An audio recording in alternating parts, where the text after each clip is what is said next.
Соединетите Американски држави остануваат посветени на евроинтеграцијата на Западен Балкан. Тоа е од стратегиски интерес за Западот. Следете го примерот на Скопје Јатинаот и тоа е пример за визија и лидерство. Замислете како ќе изгледа Балканот ако лидерите од регионот се обидат да донесат слични компромиси. Изјави денеска идниот заменик државен секретар на Соединетите Американски држави Филип Рикер од Скопје. Key to this transformational aspiration in these countries are leadership, courage, vision, and a willingness to take political risks, something we saw the two prime ministers in Greece and North Macedonia take very much to heart. So turning to Southeast Europe, the topic of today's remarks, the historic Prespa Agreement is, as I said, an excellent example of just that.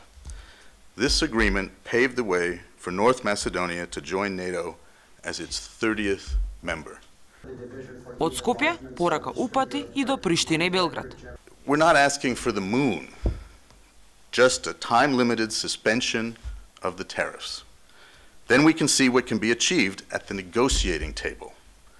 No deal is signed until there is agreement on all its aspects. Kosovo gives up nothing by negotiating. It risks everything by not negotiating. I also call on Belgrade, which has been aggressive in its rejection of Kosovo, to focus on its strategic interest too.